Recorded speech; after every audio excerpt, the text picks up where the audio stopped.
Well, for more now on the Daesh claimed attacks in Brussels, let's go to Matthew Henman. He's the head of IHS Jane's Terrorism and Insurgency Centre, who joins us live from London. Matthew, thank you very much for your time. Before we start, I just want to play you the latest comments that are coming into us from Turkey's President Recep Tayyip Erdogan, because he says the Belgian authorities were warned that one of the suspects was a militant. Let's take a listen to what's been said. One of the attackers in Brussels was someone we caught in 2015 in Gaziantep and deported. We sent a deportation notice to the Belgian consulate on July 14th last year. The Belgians set that person free. Even though we stated that this person is a terrorist foreign fighter, Belgium couldn't verify the links with terrorism. The Netherlands is also involved in this. On the request of the person, we deported him to the Netherlands, and we also informed them. I would like to state this to show the sensitivity of our country. Matthew, I hope you heard President Erdogan there. They're pretty damning words, aren't they? How big a intelligence failure was this, do you think?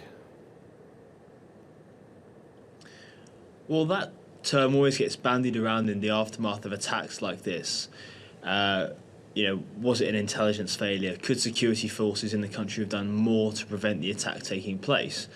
And I think that episode really serves to underline, and Erdogan's comments really serve to underline the extent of that, in that the security services obviously had this individual flagged to them, have obviously failed to act on that warning, but it also likely speaks to the huge number of warnings it probably got similar to that, which, unless they're able to verify them, back them up and actually produce some kind of evidence, due to due process and the legal system in Western Europe, is there actually any action they can take against individuals unless they have specific proof against them? The number of individuals that are being tracked and have been identified as having returned to Western Europe after having fought in Iraq and Syria, numbers in the hundreds, if not thousands. Combine that with the potential threat posed by lone actors, self-radicalised individuals in Western countries, as well as the flow of thousands of individuals from the Middle East in the refugee stream to Europe every day, you get an idea of the really wide-scale and monumental security challenge facing security forces in Western Europe. And it's not just intelligence and military, is it, that it's going to lead to the defeat of this sort of terrorism? With groups like Daesh driven by an ideology, there's more to it than just a military victory here, isn't there? Absolutely. I mean, while increased security measures may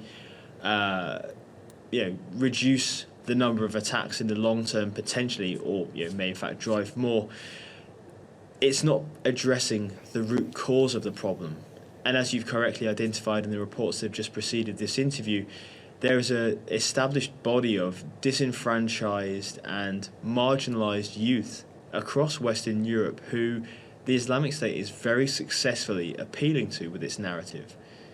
And part of a key aspect of defeating the group is going to be countering that narrative, replacing that with one in which these young people start to buy into, so that rather than travelling to Iraq and Syria to fight for the group and then returning to their countries to carry out attacks, they're instead persuaded to integrate, to be part of normal civilian peaceful life in the countries in which they live. It looks as if Daesh could be about to lose ground and more territory in Palmyra in Syria.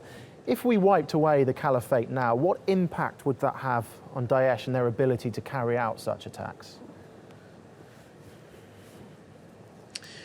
I think a popular misconception is the idea that if you storm into Iraq and Syria, recapture all the territory that's held by the group, then the threat by them goes away. And it just isn't as simple as that. For starters, the group now has territory in other countries. It has successfully created affiliates across the wider region. But even if it loses all of its territory in Iraq and Syria, the group will still have a very substantial insurgent presence in those countries.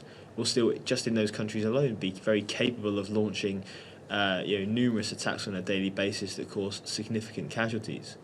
And of course, as it comes under greater territorial pressure, the likelihood is that it will be sending more and more foreign fighters back to their countries to launch punitive and retaliatory operations against those governments who have been involved in efforts against the Islamic State in Iraq and Syria. OK, Matthew Henman, thank you very much for your time, but unfortunately we've got to leave it there. Thank you.